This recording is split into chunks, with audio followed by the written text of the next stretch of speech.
Hi there, boys and girls. It's Mrs. Viscarra. Today I'm going to read you a story, which is one of my favorites from when I was a kid, called Sylvester and the Magic Pebble by William Steig. To Maggie, Lucy, and Jimmy. Sylvester Duncan lived with his mother and father at Acorn Road in Oatsdale. One of his hobbies was collecting pebbles of unusual shape and color.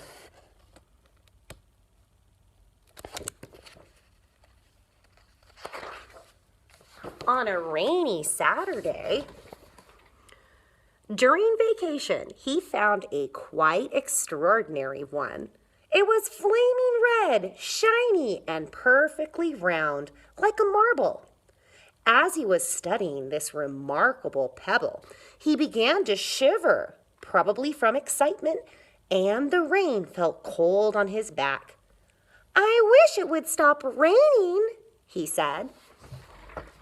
To his great surprise, the rain stopped. It didn't stop gradually as rain usually would do. It ceased.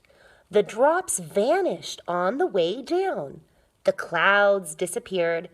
Everything was dry and the sun was shining as if the rain had never existed.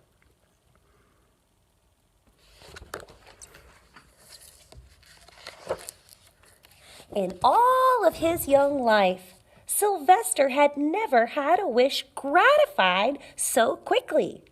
It struck him that magic must be at work, and he guessed that the magic must be in the remarkable-looking red pebble, where indeed it was. To make a test, he put the pebble on the ground and said, "I wish it would rain again." Nothing happened.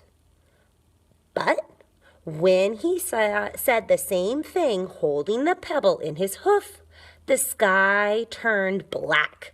There was lightning and a clap of thunder, and the rain came shooting down.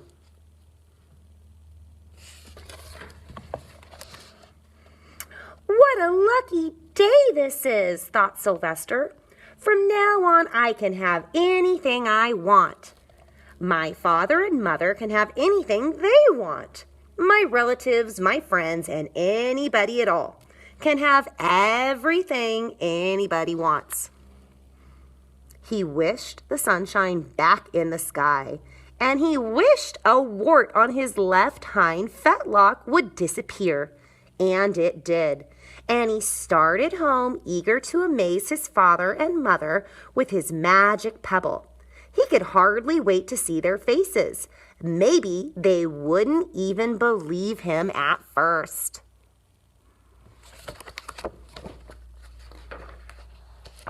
As he was crossing Strawberry Hill, thinking of some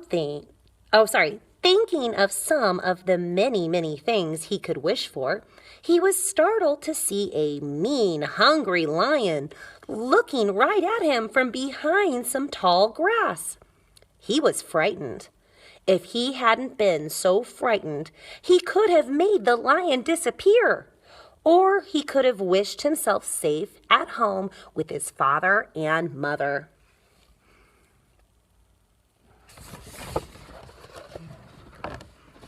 He could have wished the lion would turn into a butterfly or a daisy or a gnat.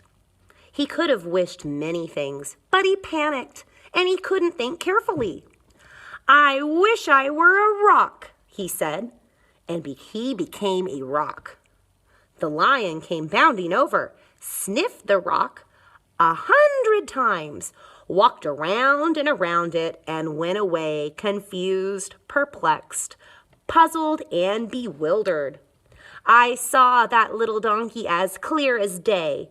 Maybe I'm going crazy," he muttered.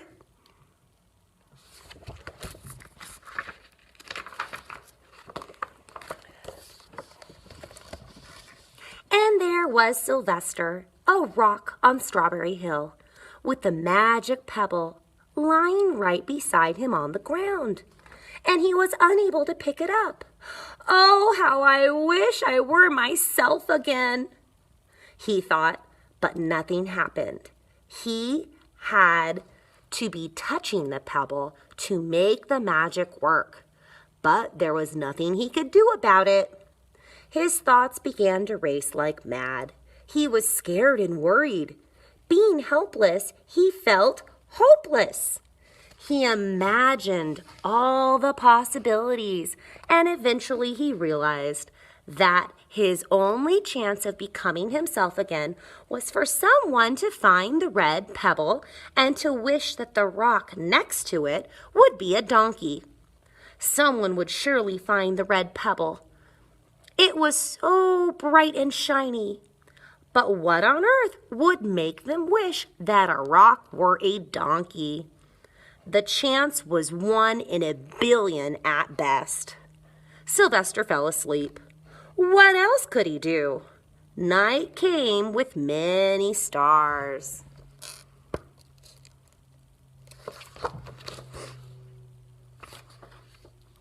Meanwhile, back at home, Mr. and Mrs. Duncan paced the floor, frantic with worry. Sylvester had never come home later than dinner time. Where could he be? They stayed up all night wondering what had happened, expecting that Sylvester would surely turn up by morning. But he didn't, of course. Mrs. Duncan cried a lot, and Mr. Duncan did his best to soothe her. Both longed to have their dear son with them. "I will never scold Sylvester again as long as I live," said Mrs. Duncan, "no matter what he does." At dawn, they went about inquiring all of the neighbors.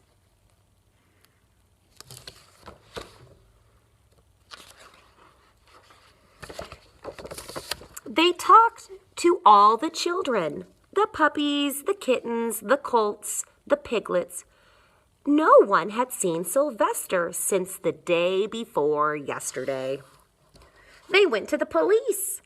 The police could not find their child. All the dogs in Oatsdale went searching for him. They sniffed behind every rock and tree and blade of grass, into every nook and gully of the neighborhood and beyond, but found not a scent of him. They sniffed the rock on Strawberry Hill, but it smelled like a rock. It didn't smell like Sylvester.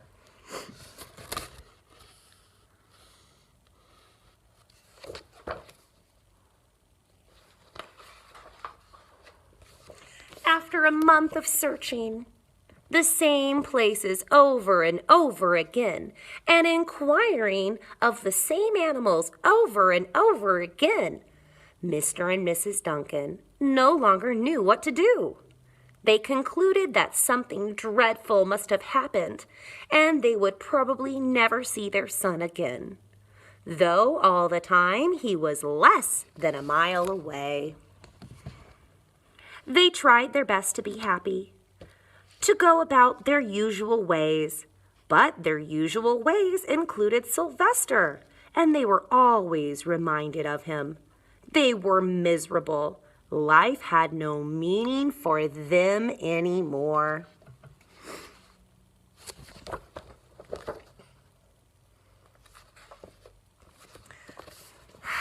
Night followed. Day and day followed night. Over and over again, Sylvester on the hill woke up less and less often. When he was awake, he was only hopeless and unhappy. He felt he would be a rock forever, and he tried to get used to it. He went into the endless sleep. The days grew colder. Fall came with the leaves changing color. Then the leaves fell, and the grass bent to the ground.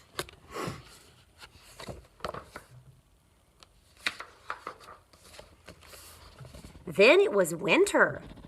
The winds blew this way and that. It snowed. Mostly the animals stayed indoors, living on the food they had stored up. One day a wolf sat on the rock that was Sylvester and howled because he was hungry.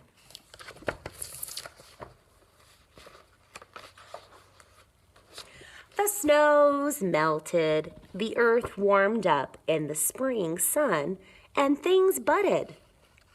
Leaves were on the trees again. Flowers showed their young faces. One day in May, Mr. Duncan insisted that his wife go with him on a picnic. "Let's cheer up," he said. "Let's try to live again and be happy, even though Sylvester, our angel, is no longer with us." They went to Strawberry Hill. Mrs. Duncan sat down on the rock. The warmth of his own mother sitting on him woke Sylvester up from his deep winter sleep. How he wanted to shout, "Mother! Father! It's me, Sylvester! I'm right here!" But he couldn't talk. He had no voice. He was a stone.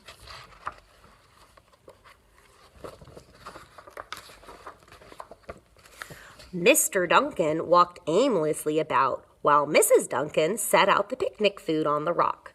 Alfalfa sandwiches, pickled oats, sassafras salad, Timothy compote. Suddenly, Mr. Duncan saw the red pebble. "What a fantastic pebble!" he exclaimed. Sylvester would have loved it for his collection. He put the pebble on the rock. They sat down to eat. Sylvester was now as wide awake as a donkey that was a rock could possibly be. Mrs. Duncan felt some mysterious excitement.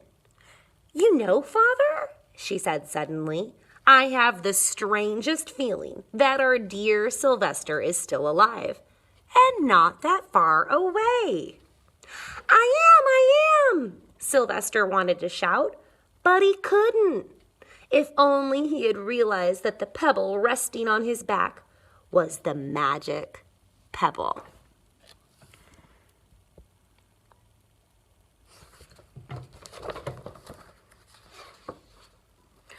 Oh, how I wish he were here with us on this lovely May day, said Mrs. Duncan. Mr. Duncan looked sadly at the ground. Don't you wish it too, Father? She said. He looked at her as if to say, how can you ask such a question? Mr. and Mrs. Duncan looked at each other with great sorrow. I wish I were myself again. I wish I were my real self, thought Sylvester. And in less than an instant, he was.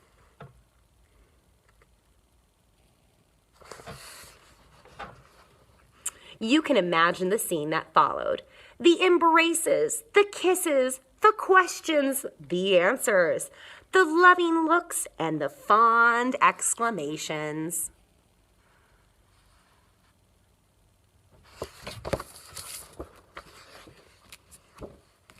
When they had eventually calmed down a bit and had gotten home, Mr. Duncan put the magic pebble in an iron safe. Someday they might want to use it, but really for now, what more could they wish for?